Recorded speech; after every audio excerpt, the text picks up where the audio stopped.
पिछले क्लास में बात किए थे कि ग्रामर का सबसे महत्वपूर्ण टॉपिक प्रेडिकेट्स क्यों है। क्योंकि आप किसी भी चैप्टर को पढ़ लो, आप टेंस को पढ़ो, है ना, आप वॉइस को पढ़ो या आप मॉडल्स को पढ़ो, प्रेडिकेट्स का होना आवश्यक है।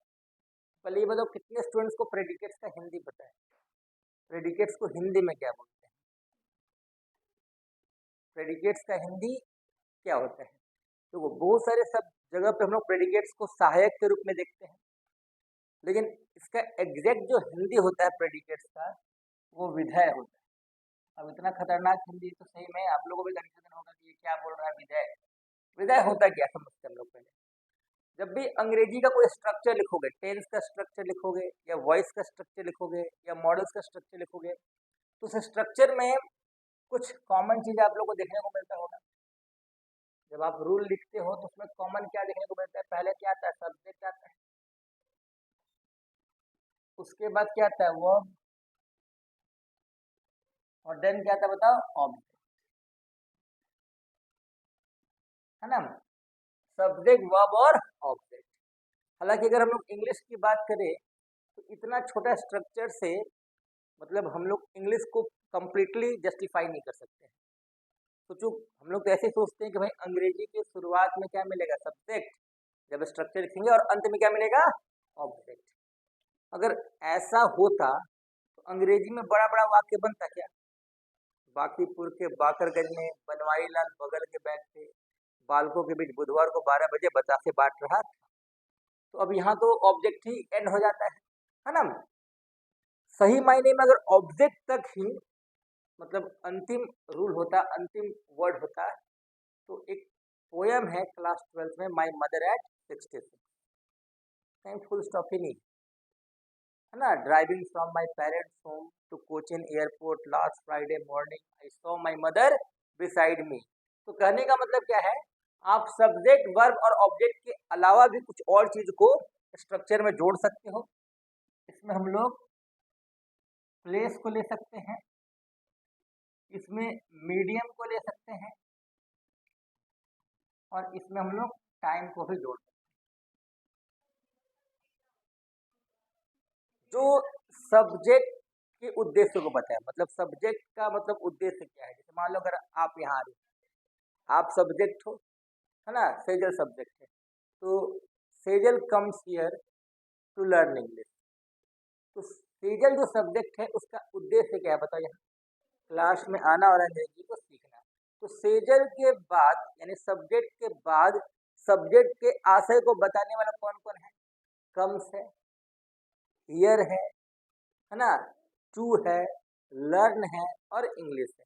तो विधेय क्या होता है? सब्जेक्ट के उद्देश्य को बताने वाले शब्द, सब्जेक्ट के उद्देश्य को बताने वाले शब्द। जैसे यहाँ पर ये क्या है? सब्जेक्ट है, ये कौन है? तो सब्जेक्ट के उद्देश्य को कौन बताता है? वर्ब बताता है, ऑब्जेक्ट बताता है, प्लेस, मीडियम और टाइम बताता है। तो सब्जेक्ट को छोड़कर बाकी सब प्रेडिकेट्स है, यानी कि विधेय।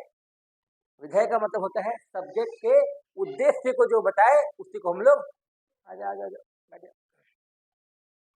तो सब्जेक्ट के उद्देश्य को जो बताए उसी को हम लोग विधेय और प्रेडिकेट्स बोलते हैं। तो पहले आप लोग को दिमाग में बैठा लेना है, अंग्रेजी के स्ट्रक्चर में सबसे पहला जो शब्द होगा वो क्या होगा बताओ? सब्जेक्ट।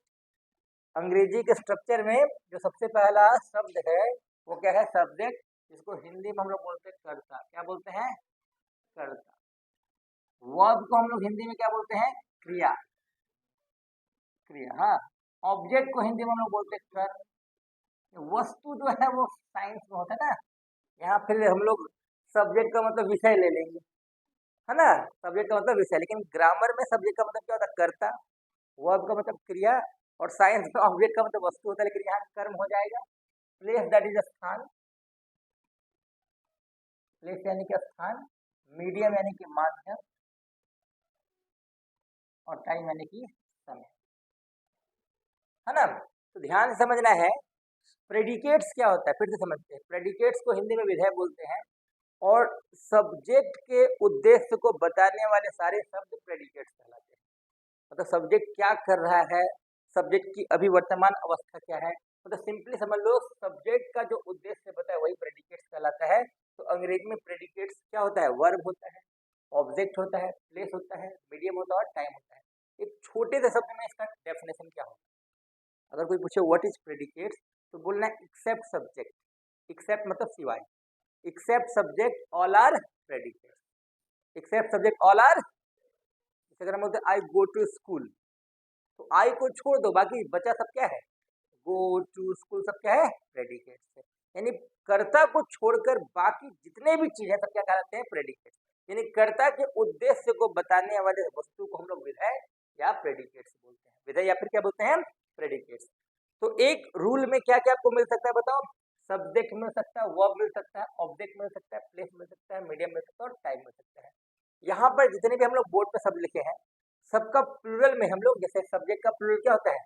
सब्जेक्ट, सब्जेक्ट का प्लूरल, जैसे बॉय का प्लूरल बॉय, गर्ल का गर्ल्स, अच्छा वर्ब का प्लूरल वर्ब्स, ऑब्जेक्ट का, प्लेस का।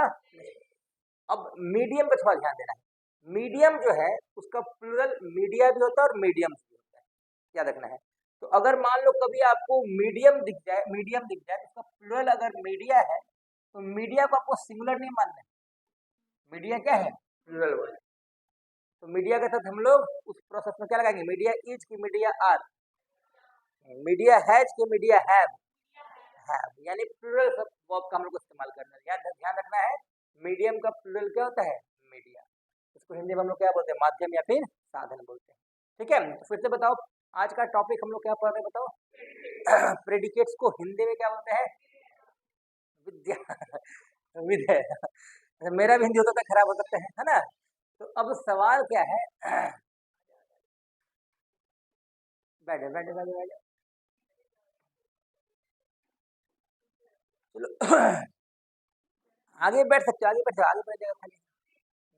चलो, तो सब्जेक्ट, वर्ब, क्या ऑब्जेक्ट, उसके बाद क्या आता है? प्लेस, मीडियम और टाइम। ये टॉपिक महत्वपूर्ण क्यों है? क्योंकि ध्यान देना, मान लो हम आप लोगों को टेंस पढ़ा रहे हैं, टेंस का स्ट्रक्चर आपको याद कि प्रेजेंट परफेक्ट कॉन्टिन्यूअस का स्ट्रक्चर है subject plus haves plus been plus वी4 प्लस ऑब्जेक्ट, उसके बाद सिंस फॉर टाइम। अब मान लो सेंटेंस हमारा है कि छज्जू के छत पर 6 छछूंदर 6 दिनों से छछुआ गए, ना आपको सब्जेक्ट समझ में आएगा ना ट्रांसलेशन बनेगा। मान लो हम आपको पढ़ा दिया सिंपल पास्ट का रूल होता है subject plus V2 plus object, और हम सेंटेंस बोले चंदू के चाचा ने चंदू के चाची को चांदनी रात में चांदनी चौक पे चांदी के चम्मच से चटनी चटाई। तो आप अगर मान लो वाक्य का सब्जेक्ट नहीं पहचान पाते हो, वाक्य का वर्ब नहीं पहचान पाते, ऑब्जेक्ट नहीं पहचान पाते हो, तो स्ट्रक्चर जान के क्या फायदा? तो आज हम लोग सबसे पहले किसी भी वाक्य में प्रेडिकेट्स को कैसे क्लियर किया जाए इसको हम लोग सीखने वाले हैं। Subject, verb, object, place, medium, time को कैसे क्लियर करें। अच्छा, एक सवाल है कि अंग्रेजी में सबसे पहले कौन आता है बताओ? सब्जेक्ट। उसके बाद कौन आता है? उसके बाद, उसके बाद, उसके बाद, उसके बाद, कुछ तो कारण होगा इस स्ट्रक्चर के बनने में। वर्ब पहले क्यों नहीं, ऑब्जेक्ट पहले क्यों नहीं, टाइम पहले क्यों नहीं, व्हाई सब्जेक्ट कम्स फर्स्ट? इस इज द क्वेश्चन कि सब्जेक्ट ही पहले क्यों आता है। तो अगर कर्ता नहीं होगा ना तो किसी चीज का अस्तित्व नहीं होगा। कल्पना कर लो कि अभी भारत का सारा लोग मर गए, तो पंखा खुद बोलेगा आई एम फैन, ये खुद उठ के लिखेगा। तो अगर पर्सन ही नहीं रहेगा, अच्छा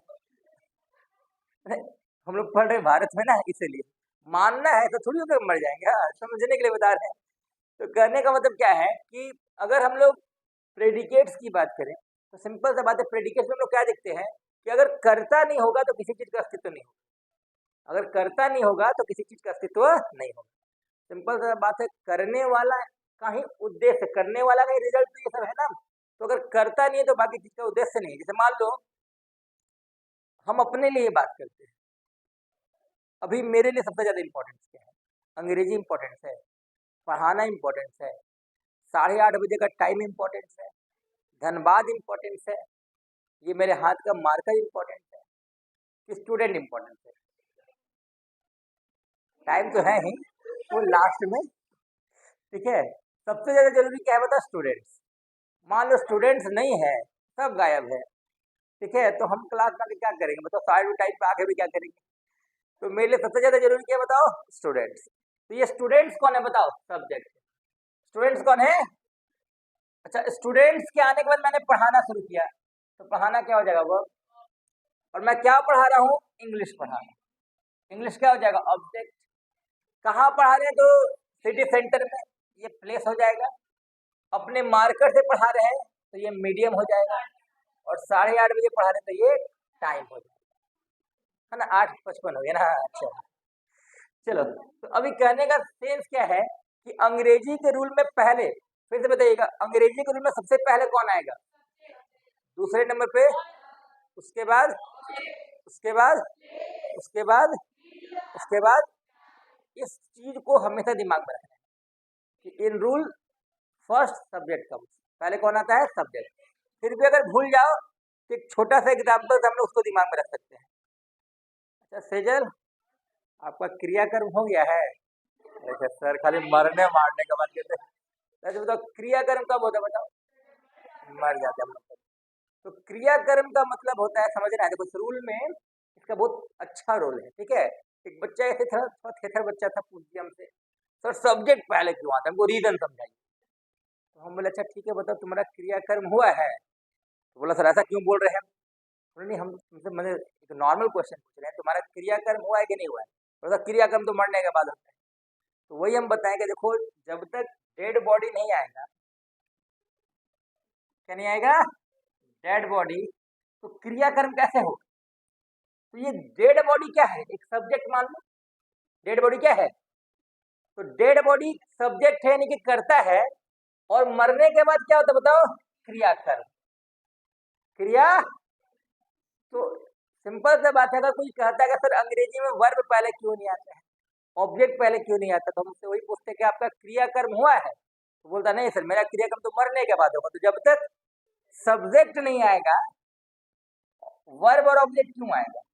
तो अगर इसको, इस रूल को एकदम दिमाग में बैठा लेना है तो याद रखना है डेड बॉडी। क्या याद रखना है? डेड बॉडी क्या है? सब्जेक्ट है। और मरने के बाद हम लोग क्या करते हैं बताओ? क्रियाकर्म। मरने के बाद क्या करते हैं? और क्रियाकर्म करने हम लोग कहाँ जाते हैं? शमशान घाट या कब्रिस्तान में। शमशान घाट या फिर कब्रिस्तान में। अच्छा, वहां शमशान घाट और कब्रिस्तान में पहुंचने के बाद क्या करते हैं? डेड बॉडी को रख के भाग जाते हैं, या फिर दफनाते हैं, या फिर उसको जलाते हैं। तो अंतिम संस्कार करने का माध्यम हो जाएगा जलाना या फिर दफनाना। और सब कुछ हो जाने के बाद उसका मृत्यु प्रमाण पत्र बनता है विथ टाइम, टाइम के साथ। तो टाइम कब? सबसे शुरू में, सबसे लास्ट में? हाँ समझ रहे हो, मतलब हम लेट आते तो बर्दाश्त करना है, पहले टीचर अच्छा होना चाहिए, टाइम तो। हाँ ठीक है। तो अब बताओ, इस रूल को अगर भूल जाओगे कि subject verb object place medium time, अगर स्ट्रक्चर को भूल जाओगे तो बस डेड बॉडी को याद रखना है। इसको याद रखना है, डेड बॉडी कौन है? सब्जेक्ट। पीटवो करेगा ऐसा नहीं समझानी, तो हम समझा रहे हैं। चलिए तो बताइएगा, जरूरी क्या, क्रियाकर्म या डेड बॉडी? डेड बॉडी के आने के बाद क्या होता है? क्रियाकर्म। तो क्रिया को अंग्रेजी में क्या बोलते हैं? वर्ब। और कर्म को क्या बोलते हैं? ऑब्जेक्ट। और क्रियाकर्म करने कहा जाते हैं शमशान घाट, दैट इज प्लेस। जलाते दफनाते हैं, दैट इज मीडियम। और लास्ट में क्या आता है? टाइम आता है। फिर भी अगर दिमाग से ये डिलीट हो जाए तो बस डेड बॉडी को याद रखना है। डेड बॉडी कौन है? सब्जेक्ट। क्रियाकर्म में क्रिया वर्ब, कर्म ऑब्जेक्ट, उसके बाद प्लेस मीडियम टाइम। तो फिर से बताओ, अंग्रेजी के स्ट्रक्चर में सबसे ज्यादा जरूरी कौन है बताओ? डेड बॉडी डेड बॉडी नहीं, सब्जेक्ट बोलो ना। हाँ, अंग्रेजी के स्ट्रक्चर में सबसे ज्यादा जरूरी कौन है? सब्जेक्ट। डेड बॉडी जरूरत है, हाँ। तो अंग्रेजी के स्ट्रक्चर में सबसे ज्यादा जरूरी कौन है? सब्जेक्ट। सब्जेक्ट के बाद क्या चाहिए बताओ? उसके बाद, उसके बाद, उसके बाद, उसके बाद टाइम। हाँ चलिए, आज हम लोग इस 6 टॉपिक को, 6 मतलब समझ लो क्वेश्चंस को एक सेंटेंस के माध्यम से क्लियर करेंगे। किसी भी वाक्य में मैक्सिमम यही 6 चीज हो सकता है, मिनिमम तो सब्जेक्ट वर्ब होता है। अगर मान लो किसी वाक्य में ये 6 टॉपिक है, तो इस 6 को क्लियर कैसे करें? तो पहले इसके लिए हम लोग को एक सेंटेंस भी लेना पड़ेगा जिसमें 6 का 6 टॉपिक अवेलेबल हो। बड़ा वाक्य लेते हैं, चंदू के चाचा ने, हाँ चंदू के, चंदू इधर देता ना यार, समझ लेना, मेरा थोड़ा हिंदी स्ट्रांग है। चंदू के चाचा ने चंदू की चाची को है ना चांदनी रात में ना, देख लेना थोड़ा मेरा हिंदी इधर उधर हो जाए तो बताना। हाँ, चंदू के चाचा ने चंदू की चाची को चांदनी रात में चांदनी चौक पे, चांदनी चौक पे आगे क्या था यार, चांदी के चम्मच से। हाँ, चांदी की चम्मच से चटनी चटाई, चटनी चटाई।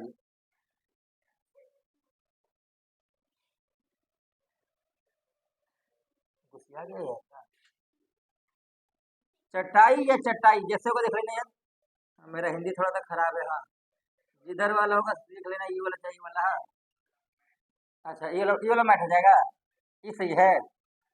अच्छा पहले ही गलत है। अच्छा मैं चलो, जो मेरा भी हिंदी बहुत स्ट्रांग है। हाँ, तो चंदू के चाचा ने चंदू के चाची को चांदनी रात में चांदनी चौक पर चांदी की चम्मच से चटनी चटाई। आराम से समझ लेते हैं। इस वाक्य में ये सारा चीज अवेलेबल है, सब्जेक्ट भी, वर्ब भी, ऑब्जेक्ट भी, प्लेस भी, मीडियम भी और टाइम भी। एक एक करके क्लियर करेंगे। और ये बहुत बड़ा वाक्य नहीं, इससे बड़ा बड़ा वाक्य हम लोग आराम से ट्रांसलेट कर लेंगे, है ना। नंदू के नाना ने नंदू के नानी को नंदन वन के नंदनगढ़ में नीम के नीचे 9 बजे नागिन की नटखट नाच नचाई। टेंस खत्म होगा, सब आराम से बनेगा, तो घबराना नहीं है। आज हम लोग प्रेडिकेट्स में देखते हैं subject, verb, object, place, medium, time को क्लियर कैसे करना है। ठीक है, आराम से एक एक करके समझेंगे, घबराना नहीं है। पहला हमारे पास जो समस्या है वो सब्जेक्ट है। पहला समस्या क्या है, सब्जेक्ट। उसके बाद हम लोग वर्ब को देखेंगे, देन हम लोग ऑब्जेक्ट को देखेंगे, फिर प्लेस को देखेंगे, उसके बाद मीडियम को देखेंगे, उसके बाद टाइम को देखेंगे। तो वी हैव 6 प्रॉब्लम्स। कितने प्रॉब्लम्स है हमारे पास, और एक एक करके क्लियर करना है। तो सबसे पहले हम लोग बात करते हैं कर्ता की, यानी कि सब्जेक्ट की। सबसे पहला टॉपिक हमारे पास क्या है, सब्जेक्ट, दैट इज कर्ता। देखो, कर्ता के नाम में ही इसका डेफिनेशन है। कोई बाहर नहीं ना है, आएगा तो बुला लेना, कोई दिक्कत नहीं है, वो डिस्टर्ब होगा। हाँ, तो कर्ता का जो नाम है उसी में इसका डेफिनेशन है। कर्ता मतलब जो काम नहीं करता है कि करता है। आप लोग यहाँ क्या करने आए, हम क्या करने आए हैं। तो ऐसा नहीं कि सिर्फ जो मतलब काम करे वही सब्जेक्ट होता है। सब्जेक्ट वो भी होता है जिसके बारे में हम लोग बात करते हैं, इसके बारे में हम लोग, भारत एक महान देश है, किसकी बात हो रही है, सब्जेक्ट है। हालांकि भैया तो भारत कोई काम नहीं कर रहा है। तो कर्ता का मतलब क्या होता है, दो चीज समझना है। कर्ता का मतलब मुझे समझना है। पहला, कर्ता वो जो काम करता है, कर्ता वो जिसके बारे में हम लोग बात करते हैं। जैसे अमन खुश है, कोई काम नहीं कर रहा अमन, लेकिन बोला अमन किसकी बात हो रही है, तो अमन सब्जेक्ट है। अमन अंग्रेजी सीखता है, यहाँ तो काम कर रहा है अमन, क्या कर रहा है, सीखने का। तो कर्ता किसको बोलते हैं, जिसके बारे में हम लोग बात करते हैं या जो काम को करता है। सिंपल तरीके से आपको एक शब्द हम दे देते हैं, इस शब्द को आपको पूछना है ना। इस शब्द को आपको पूछना है, ये शब्द है हु यानी कौन, हु यानी कौन। इस हु से जो भी आंसर आ जाए ना, उसको आपको सब्जेक्ट मान लेना। हु से जो आंसर आ जाए वो क्या हो जाएगा, सब्जेक्ट। फिर से बताओ, कर्ता का दो परिभाषा, जो काम करता है वो सब्जेक्ट, या जिसके बारे में हम बात करते हैं वो सब्जेक्ट। ऐसा नहीं कि हम लोग को बचपन में पढ़ाया गया है कि जो शुरू में आता है वो सब्जेक्ट है। सीता चाय बनाती है तो सीता सब्जेक्ट है, तो जरूरी थोड़ी कि हमेशा अंग्रेजी में सब कुछ सब्जेक्ट शुरू में ही आ जाए। तो बताओ, रानी के कारण गाना गाती है गीता, रानी के कारण गाना गाती है गीता, तो यहाँ गाना गाने का काम कौन कर रहा है, तो सब्जेक्ट गीता है, रानी नहीं है। तो उस पैटर्न को नहीं पढ़ना है कि जो शुरू में आता है वो सब्जेक्ट। इतना आसान अंग्रेजी थोड़ी है कि भाई जैसे वैसे ही बना दो, राम आम खाता है, राम मैंगो ईट्स, ऐसा था।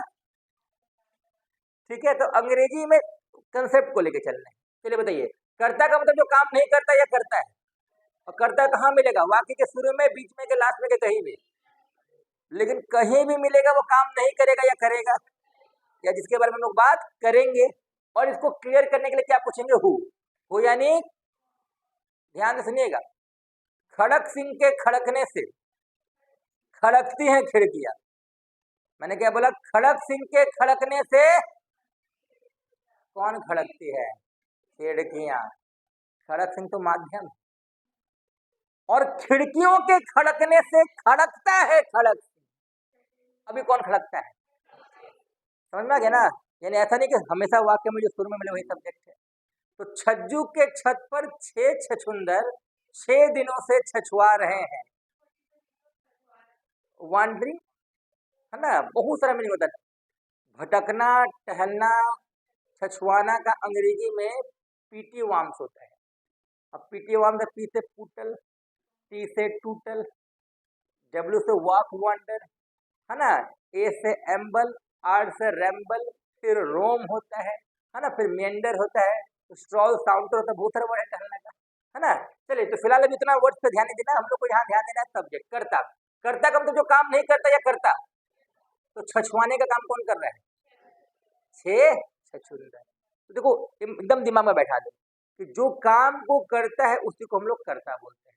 बताओ, या जिसके बारे में हम लोग बात करते हैं, जैसे बताओ तो निकिता, कृष्ण का भांजा अभिमन्यु, कृष्ण का भांजा अभिमन्यु जो पांडवों का बहुत बड़ा योद्धा था, युद्ध में मारा गया। किसकी बात हो रही है? अभिमन्यु की बात हो रही है। तो सब्जेक्ट कौन हो गया? अभिमन्यु। कितना भी बड़ा वाक्य क्यों ना हो, बाकीपुर के बाखरगंज में बनवारी लाल बगल के बैग से बालकों के बीच बुधवार को 12 बजे बतासे बांट रहा था। विकास, कौन बतासे बांट रहा था? बनवारी लाल। कौन बांट रहा था? तो इस वाक्य में चटनी चटाने का काम कौन करता है बताओ तो? चंदू के। तो ये चंदू के चाचा सब्जेक्ट है। कुछ लोग बोलते हैं चंदू सब्जेक्ट, चंदू के चाचा तो ये नहीं है, चंदू तो ये नहीं है, ठीक है। जैसे चंदू के चाचा ने मर्डर किया है तो सजा चंदू को थोड़ी होगा, उसके चाचा को होगा। तो यहाँ सब्जेक्ट कौन है? चंदू के चाचा, चंदू के चाचा। तो पहला समस्या हम लोगों ने क्या कर दिया? सॉल्व कर दिया। क्लियर है? हाँ। तो अभी हमको ये बताइए, आज के बाद कभी भी कर्ता हम आपसे पूछे तो आपको दिमाग में बस ये शब्द रखना है, हु। और 2 चीज, जो काम करता है या जिसके बारे में हम लोग बात करते हैं, जो काम करते हैं जिसके बारे में हम लोग बात करते हैं। कोई दिक्कत? चलिए, वर्ब, ये तो हम लोग लास्ट क्लास पढ़े थे। वर्ब को हिंदी में क्या बोलते हैं? क्रिया। और वर्ब तो इतना अच्छा से पढ़े कि मतलब बताने का जरूरत नहीं है ना। वर्ब मतलब जिसके अंत में ना मिले, और नाम वाला शब्द डिपेंड किस पे है? पर्सन पे। जैसे लिखना वर्ब है कि नहीं है? हंसना वर्ब है कि नहीं है? आना वर्ब है, जाना वर्ब है, सिर्फ कोरोना वर्ब नहीं, क्योंकि कोरोना पर्सन पे डिपेंड नहीं है। वर्ब किसको बोलते हैं? जो डिपेंड होता है किसके ऊपर? पर्सन के ऊपर। Depend on person, depend on person. जैसे बताइएगा, सुष्मिता कार चलाती, तो सुष्मिता के ऊपर क्या डिपेंड है? कार डिपेंड है या चलाना? कार कहाँ डिपेंड? चलाना ना। हाँ। पंकज चौबे अंग्रेजी पढ़ाता है, तो पंकज चौबे पे अंग्रेजी डिपेंड थोड़ी है, क्या डिपेंड है? पढ़ाना। तो हर नाम वाला शब्द जो डिपेंड हो पर्सन के ऊपर, उसी को वर्ब बोलते हैं, है ना। निशा क्या बोल रही है? चलो, तो बताइए, चंदू के चाचा पे निशा बताइए, चंदू के चाचा पे क्या डिपेंड है निशा? चटनी डिपेंड है कि चटाना डिपेंड है? चटाना डिपेंड है। तो चटाना क्या हो जाएगा? वर्ब हो जाएगा। चटाना क्या हो जाएगा? वर्ब। बताइएगा, हम लोग मैच जीतते हैं। जितेंद्र, हम लोग मैच, तो हम लोग पे मैच डिपेंड है या जीतना डिपेंड है? हम लोग पे क्या डिपेंड है? जीतना, है ना। तो बताइएगा, वर्ब जो है, वर्ब का पहचान क्या है? ये बदमाशी नहीं, सब बदमाश होगी सेजल। पहले सेजल शरीफ बच्चा में काउंटिंग आ जाती, अब सेजल क्लास में बदमाशी करती है। हाँ सेजल, हाँ हाँ, नाम फेमस है, इसको सेजल को भी इधर बैठाना होगा। हाँ ठीक, चलो तो अभी चलिए, तो चंदू के चाचा ने चंदू की चाची को चांदनी रात में चांदनी चौक पे चांदी के चम्मच से चटनी चटाई। Subject clear, verb clear. बताइएगा, हम लोग हंसते हैं, यहाँ काम कौन करता है? तो हम लोग सब्जेक्ट है, और हम लोग पे डिपेंड क्या है? हंसना। तो हंसना क्या हो जाएगा? वर्ब हो जाएगा। ठीक है, चलो ऑब्जेक्ट की बात करते हैं ना, ऑब्जेक्ट की बात करते हैं। चलिए, कर्म, ये थोड़ा समझना आप लोग, तो रखो शोभा। चलो, तो अभी हमने एक कर्म किया, मैंने कर्म क्या किया? शोभा को कलम दी। शोभा, उनको दे दो। ये भी मेरा कर्म था, मैंने कलम दिया कि दिलवाया।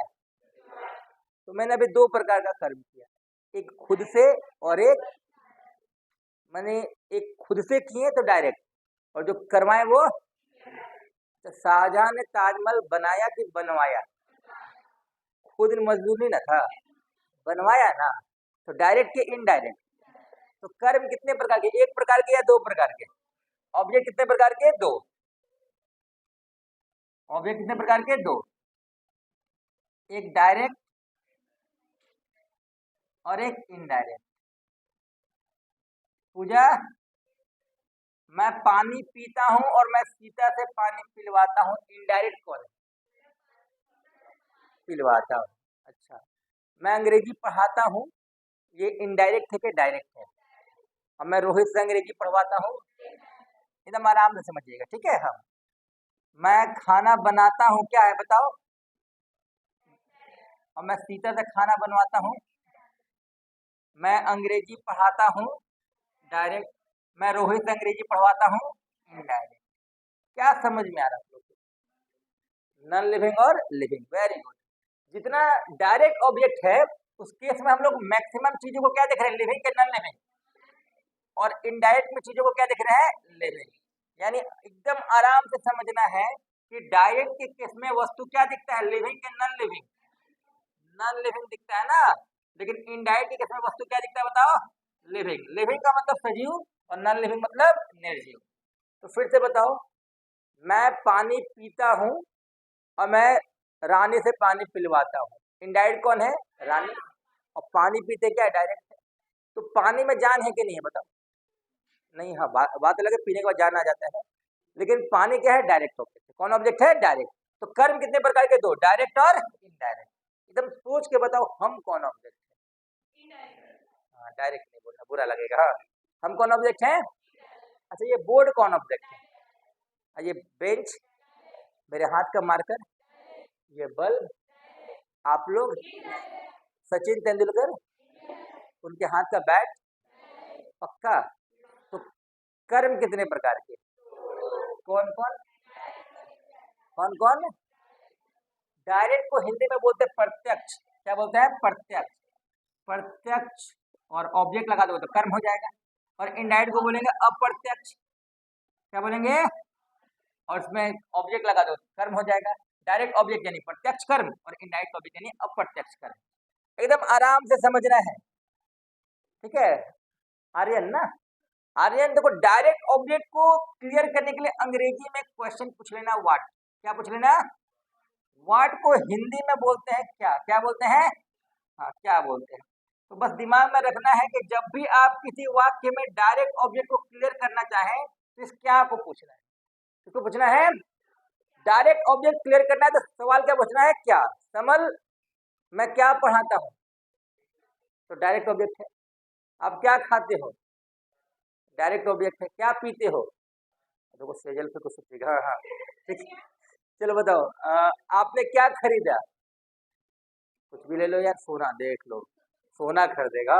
किताब को भी खरीदने का उम्र में सोना खरीदता है? बिजनेस माइंडेड बच्चा है। हाँ, सोच बड़ा है। नहीं, अभी पढ़ने के टाइम में पढ़ाई पे ना फोकस, अभी पढ़ाई किताब उताब खरीदो, फिर तो सोना आएगा ही आएगा। चलिए, तो बताइएगा अंग्रेजी में ऑब्जेक्ट कितने? दो, डायरेक्ट और इनडायरेक्ट। डायरेक्ट किससे क्लियर होता है? व्हाट से। व्हाट यानी क्या? व्हाट यानी क्या? मुस्कान, बताओ तो।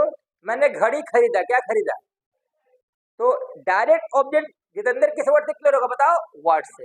व्हाट यानी, व्हाट यानी मतलब किसी भी वाक्य का डायरेक्ट ऑब्जेक्ट जानना है, बस व्हाट पूछ दो, जो व्हाट से आंसर आएगा डायरेक्ट ऑब्जेक्ट। तो चंदू के चाचा ने चटाई, क्या चटाई? चटनी कौन ऑब्जेक्ट? इसमें जान है? बतियाता है आप लोग से?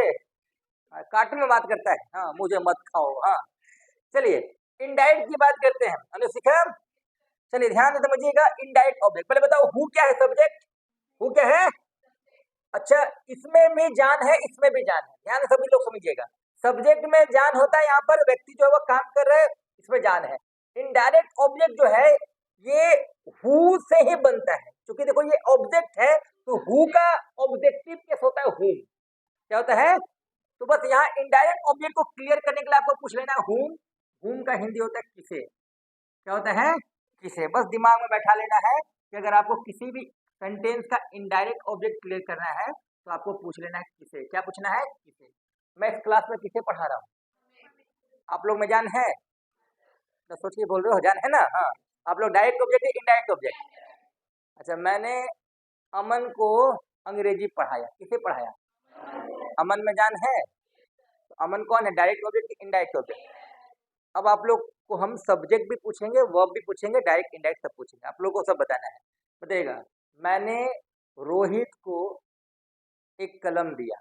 मैंने रोहित को एक, तो यहाँ काम करने वाला व्यक्ति कौन है? तो हम कौन हो जाएंगे? सब्जेक्ट।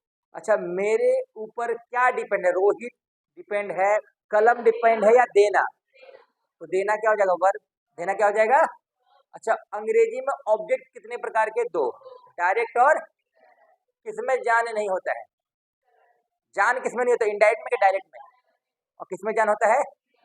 तो डायरेक्ट क्लियर होता है व्हाट से। किससे? व्हाट यानी, व्हाट यानी, तो मैंने क्या दिया? तो पेन हो जाएगा डायरेक्ट ऑब्जेक्ट। और किसे दिया? क्या हो जाएगा? Indirect object. तो ऑब्जेक्ट कितने प्रकार के? दो, डायरेक्ट और इनडायरेक्ट। तो चंदू के चाचा ने चटनी चटाई, तो किसे चटाई? बताओ। तो चंदू के चाचा डायरेक्ट ऑब्जेक्ट है कि इनडायरेक्ट ऑब्जेक्ट? जान नहीं है कि जान है? जान। कोई दिक्कत? चलिए, अब बाकी बचा प्लेस, मीडियम, टाइम। तो बच्चा वाला चीज है। दुनिया के किसी भी सेंटेंस का प्लेस क्लियर करना है तो बस एक छोटा सा सवाल पूछ लेना है, वेयर। वेयर यानी कहाँ।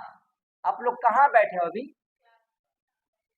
बोलो। पंकज इंग्लिश क्लास में बेइज्जती करवा रहे? हाँ, ऐसे बोलना चाहिए। हाँ, मार्केटिंग होना चाहिए। हाँ, तो बताओ, प्लेस दैट इज क्लियर किससे होगा? बताओ, वेयर। किससे? वेयर। तो बताओ, फिलहाल अभी आप लोग बेंच पे बैठे हो। अच्छा, बताइएगा, सचिन तेंदुलकर ऑस्ट्रेलिया गया, कहाँ गया? तो कहाँ से क्या क्लियर होता है? प्लेस। कहाँ से क्या क्लियर होता है? प्लेस। ठीक है, ये मार्कर मेरे हाथ पर है, कहाँ है? तो हाथ क्या हो जाएगा? प्लेस। मीडियम। चलिए, तो कहाँ से क्या क्लियर होता है? प्लेस। तो चंदू के चाचा ने चंदू की चाची को चटनी तो चटाई, लेकिन कहाँ चटाई? तो चांदनी चौक क्या हो जाएगा? प्लेस। क्या हो जाएगा? कहीं डाउट है? चलिए, प्लेस के बाद मीडियम। देखो, आज हम लोग बड़ी मजेदार चीज सीख रहे हैं। लोग कहता है अंग्रेजी में क्वेश्चन वर्ड बच्चों को परेशान करता है। आज क्वेश्चन वर्ड परेशान नहीं कर रहा, जवाब दे रहा है। हु के पास किसका जवाब है? सब्जेक्ट। चलो, डिपेंड ऑन पर्सन तो वर्ब है। व्हाट भी एक क्वेश्चन वर्ड है, इसके पास जवाब किसका है? डायरेक्ट ऑब्जेक्ट का। हुम भी एक क्वेश्चन वर्ड है, जवाब है किसका? इनडायरेक्ट का। वेयर से प्लेस। तो मीडियम की बात कर लो, मीडियम को क्लियर करना है तो सवाल पूछ लेंगे हाउ। हाउ यानी कैसे। हाउ यानी, जैसे सचिन तेंदुलकर एरोप्लेन से दिल्ली गया, कैसे गया? मैं दिमाग से पढ़ा रहा हूँ, कैसे पढ़ा रहा हूँ? तो मीडियम को क्लियर करना है तो पूछेंगे सवाल हाउ। हाउ यानी कैसे। हाउ यानी, चलो आर्यन बताओ तो, चंदू के चाचा ने चंदू की चाची को चटनी तो चटाई, लेकिन कैसे चटाई? चांदी की। तो चांदी के चम्मच क्या हो जाएगा? प्लेस हो जाएगा कि मीडियम हो जाएगा? मीडियम हो जाएगा। Last but not the list, time. इसके लिए भी अंग्रेजी वालों ने एक क्वेश्चन बनाया है, व्हेन दैट इज कब। व्हेन दैट इज, सुमित्रा आप यहाँ कब पढ़ने आती हो? बात अलग है, हम 8:40 में आते हैं, लेकिन आप 8:30 बजे आ जाती हो। तो सुमित्रा कितने बजे आती है? 8:30 बजे। ये 8:30 क्या है? टाइम। सचिन तेंदुलकर सोमवार को ऑस्ट्रेलिया गया, कब गया? भाई, कब से क्या क्लियर होता है? टाइम। कब से क्या क्लियर होता है? तो चंदू के चाचा ने चंदू की चाची को चांदनी रात में चांदनी चौक पे चांदी की चम्मच से चटनी चटाई, कब चटाई? कब चटाई? चांदनी रात। कोई दिक्कत? तो अंग्रेजी का subject, verb, object, place, medium, time सब क्लियर। ठीक है, शॉर्टकट तरीका से हम लोग समझ लेते हैं, एकदम बहुत आसान तरीका से। अंग्रेजी के किसी भी वाक्य का सब्जेक्ट जानना है तो सवाल पूछ लेना है हु। हु यानी कौन। हु यानी कौन। वर्ब को जानना है तो वर्ब होता है निर्भर, किसके ऊपर? सब्जेक्ट के ऊपर। फिर डायरेक्ट ऑब्जेक्ट के लिए सवाल आ जाएगा व्हाट। व्हाट यानी क्या। इनडायरेक्ट ऑब्जेक्ट के लिए सवाल आ जाएगा हुम। हुम यानी किसे। whom यानी किसे, हाँ। फिर प्लेस के लिए सवाल आ जाएगा कहाँ।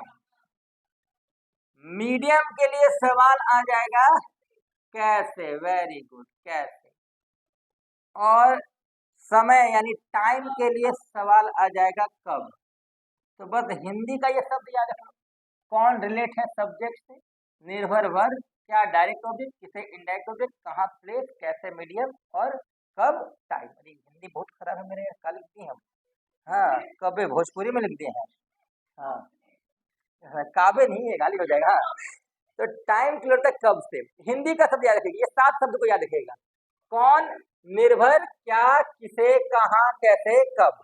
शब्द कितना है, 7। 1 2 3 4 5 6 7। अंग्रेजी में इस 7 शब्द को याद रखना है। 7 बहुत ही इंटरेस्टिंग नंबर है हर चीज में। धोने का नंबर 7 है ना, धोने का नहीं, मतलब बहुत चीज का लग के नंबर 7 है। पहले आप लोग बताओ तो, आप लोग मेरे लिए टीचर हो कि स्टूडेंट हो, और स्टूडेंट में लेटर्स कितने गिन लो, 1 2 3 4 5 6 7। अच्छा, टीचर में भी 7 है, देखो। हाँ, इंग्लिश में भी 7 है, सही बात है। देखो तो कितना अच्छा हम लोग का रिलेशन बन रहा है। स्टूडेंट में भी कितना लेटर्स, टीचर में भी, और इंग्लिश में भी। सप्ताह में 7 दिन। और शादी करने के लिए फेरा कितना लेना है, 8वां लेंगे तलाक हो जाएगा। हाँ, अब सारे गामा जो धुन है वो भी कितना है, इंद्रधनुष में कलर कितना है, समझ में आ रहा है। तो 7 सूर्य भी, हाँ वही फेवरेट नंबर। ये तो क्रिकेट में है, जब से आईपीएल शुरू हुआ है ना, एकदम क्रिकेट में लगी। हाँ, तो वो भी 7 है, धोनी का भी लग के नंबर 7। तो बस ये 7 को याद रखना है। बताइए क्या क्या, कौन, निर्भर, क्या, किसे, कहाँ, कैसे, कब। ध्यान से सुनिएगा वाक्य। मैं आप लोगों को धनबाद में मार्केट से 8:30 बजे अंग्रेजी पढ़ाता हूँ। सुनना बढ़िया से, मैं आप लोगों को धनबाद में मार्केट से 8:30 बजे अंग्रेजी पढ़ाता हूँ। अब सब भूल जाओ, बस सवाल का जवाब दो, कौन पढ़ाता है। तो मैं सब्जेक्ट हो गया, मेरे ऊपर निर्भर क्या है, पढ़ाना वर्ब हो गया। मैं क्या पढ़ाता हूँ, डायरेक्ट ऑब्जेक्ट हो गया। मैं किसे पढ़ा रहा हूँ, इनडायरेक्ट ऑब्जेक्ट हो गया। कहाँ पढ़ा रहे हैं, प्लेस हो गया, सिटी सेंटर। कैसे पढ़ा रहे हैं, मार्कर मीडियम हो गया। और कब पढ़ा रहे हैं, 8, चल 8:30। कोई दिक्कत, चलिए तो इसको उतार लिया जाए, ठीक है। कुछ सवाल पूछेंगे बाद में, इसको कंप्लीट कर लो, ठीक है। चलो, समझ में आए ना, दिक्कत कहीं नहीं ना, चलो ठीक है।